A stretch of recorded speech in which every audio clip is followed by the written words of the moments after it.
হাজবেন্ডের নাম হচ্ছে নাজমুল কাজী। সোনিয়াকড়া কাজলাতে স্টুডেন্টদের পানি খাওয়াতে গিয়েই শহীদ হয় 18 জুলাই বিকাল 5টার দিক। আহত হয়ে ঢাকা মেডিকেল নেওয়ার পথেই মারা যায়। আপনার প্রথমে হচ্ছে গিয়ে ওরে অনাবিল হসপিটালে নেয় আর কি। ওই জায়গায় ওরা প্রাথমিক চিকিৎসাটাও ওকে করায় নাই। ওখান থেকে বলছে যে আহত কোনো ব্যক্তিকে চিকিৎসা দেওয়া হয় না। তারপর ঢাকা মেডিকেল নিয়ে যায়। ঢাকা মেডিকেল নেওয়ার পথেই হচ্ছে গিয়ে ও মারা যায়। তারপরে আমি তার 10-15-20 মিনিটের ভিতরেই আমিও হচ্ছে গিয়ে ওখানে যাই। গিয়ে ওকে আমি মৃতই পাই। 5-6 জন ছিল ওই জায়গায়, তার মধ্যে আমার হাজবেন্ড একজন ছিলেন। আমাদের পরিবারের পক্ষ থেকে হচ্ছে গিয়ে একদম প্রত্যেকটা শহীদ পরিবারের পক্ষ থেকে আমরা প্রথমত বিচারের দাবি জানাই। তারপরে দ্বিতীয়ত হচ্ছে গিয়ে আমার তো এই বয়সে আর এত ছোট বাচ্চা রেখে তো নর্মালি আমরা চিন্তা করি না যে আমাদের হাজবেন্ডরা মারা যাবেন, ওই চিন্তা করি না। তো সেই জায়গা থেকে আমাদের হাজবেন্ডরা আজকে এই দেশটা যে স্বাধীন করছে, ওটার জন্য ওদের রক্তের বিনিময়ে কিন্তু এই দেশটা স্বাধীন হয়েছে। তো সেই জায়গা থেকে সরকারের দায়িত্ব বলেন, এই পুরাটা দেশেরই দায়িত্ব যে শহীদ পরিবারদের পাশে থাকা, দাঁড়ানো। যে জায়গা থেকে যে যতটুক পারছে যতটুক করছে, কিন্তু সরকারের পক্ষ থেকে অন্তত এতটা দেরি আশা আমরা করি নাই। আজকে যে জায়গায় 6-7 মাস হয়ে যাচ্ছে, কিন্তু সরকারের জায়গা থেকে সরকার এখন পর্যন্ত জুলাই ফাউন্ডেশনের যে 5 লাখ টাকা দিচ্ছে, ওই টাকায় কি হচ্ছে গিয়ে একজন শহীদ পরিবারের রক্তের বিনিময়? আমি যা হারাইছি তার কোনো বিনিময় হয় না। আমার মেয়ে যে তার বাবা হারাইছে তার কোনো বিনিময় হয় না। কোটি কেন, 1000 কোটিও যদি সরকার আমাকে দেয়, আমার হাজবেন্ডের রক্তের বিনিময় কিচ্ছু হবে না। আমার হাজবেন্ডের বিনিময় আমার হাজবেন্ডই। সরকার যদি ছোট ছোট বাচ্চাগুলোর দায়িত্ব নিতে না পারে, ওদের চাওয়া পাওয়া যেগুলো আমরা পূরণ করব, তার তো একটা মাধ্যম প্রয়োজন আছে। অবশ্যই অর্থের প্রয়োজন আছে, বাঁচতে গেলে অর্থ অনেক লাগে। তো সেই জায়গা থেকে সরকার যেটাই করতেছে সেটা খুব দ্রুত করুক, সরকার খুব দ্রুত করুক। আমি আমার কথা না বলি, অন্য যে আপুগুলো আছে এত এত খারাপ সমস্যার মধ্য দিয়ে আছে, এমন আপুরা আছে যে বাচ্চাদের দুধ কিনে খাওয়াইতে পারেন। এখন প্রশ্ন করতেই পারেন ফাউন্ডেশনের 5 লাখ টাকা কি করছে? একজন শহীদ ব্যক্তির কিন্তু ঋণও থাকে, অনেকে আছে কিন্তু ওই ঋণটাও কমপ্লিট করছে ওই টাকাটা দিয়ে। তো সেই জায়গা থেকে ওদের চলার কি ব্যবস্থা?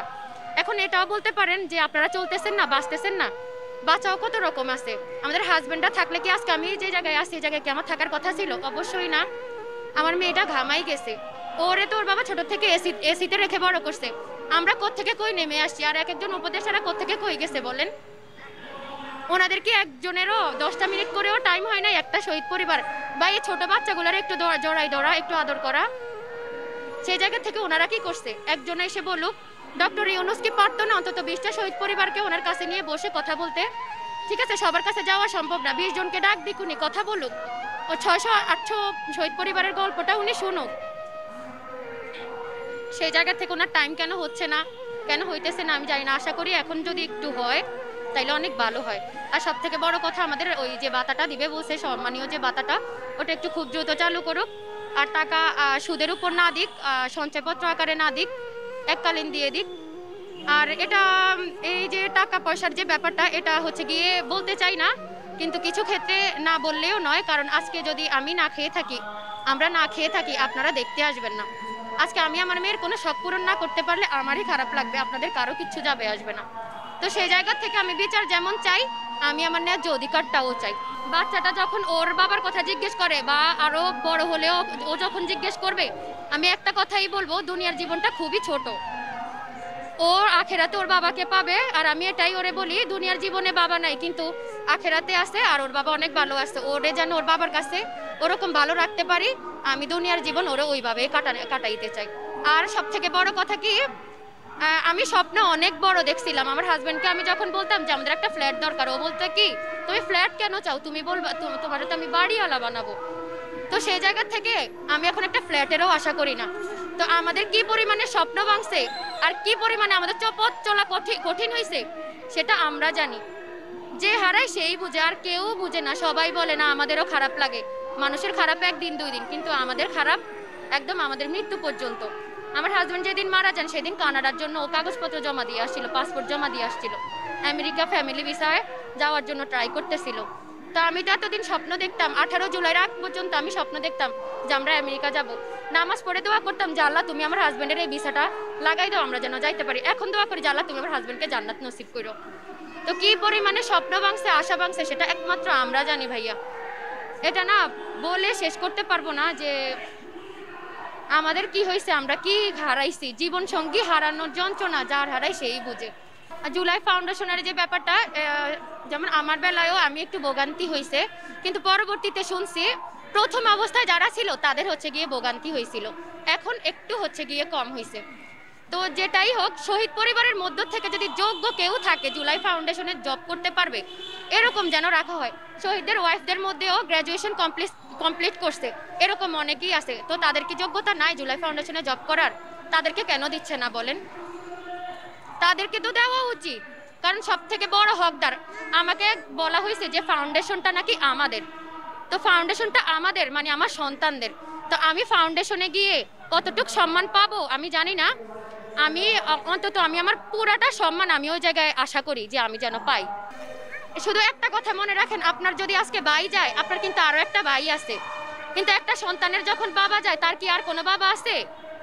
তা আপনারা কি দেখছেন শহীদ হয়েছে এমন কোন একজন দুজন সন্তানরেও আপনারা একদম সরকারের কাজ করলে বা আপনার হচ্ছে গিয়ে উপদেষ্টাদের করলে দেখছেন? অবশ্যই না। আমার হাজবেন্ড থাকা অবস্থায় আমার বাচ্চাকে নিয়ে যে স্বপ্নটা দেখছে, আমি অবশ্যই ওই স্বপ্নটাই দেখবো। তো সরকার হচ্ছে গিয়ে দেখেন, একটা দুইটা তিনটা বাচ্চা, হ্যাঁ, তো সব শহীদের কিন্তু বাচ্চা নাই, অন্তত যে কয়জন শহীদেরই বাচ্চা আছে ওই শহীদের বাচ্চাগুলোর দায়িত্ব যেন সরকার নেয়। আর এমন যেন না হয় যে ওদের এতিমখানার মতো একটা স্কুলে দিয়ে দিলাম ওরা পড়লো, তা কিন্তু যেন না হয়। একদম সম্মানের সাথে ওদের বাবারা থাকতে যে স্কুল ওদের জন্য পছন্দ করছে, ওরা যে স্কুলে পড়তে চায় ওই স্কুলেই যেন পড়ে। আজকে আমার মেয়ের বাবা নাই দেখে কি আমি ওরে একদম লো একটা স্কুলে ভর্তি করাবো? অবশ্যই না। ওর বাবা যে জায়গায় চাইছে আমি তো ওই জায়গায় চাবো না। তো এটা যদি আমি না পারি আমার খারাপ লাগবে, অন্য কারো কিন্তু খারাপ লাগবে না।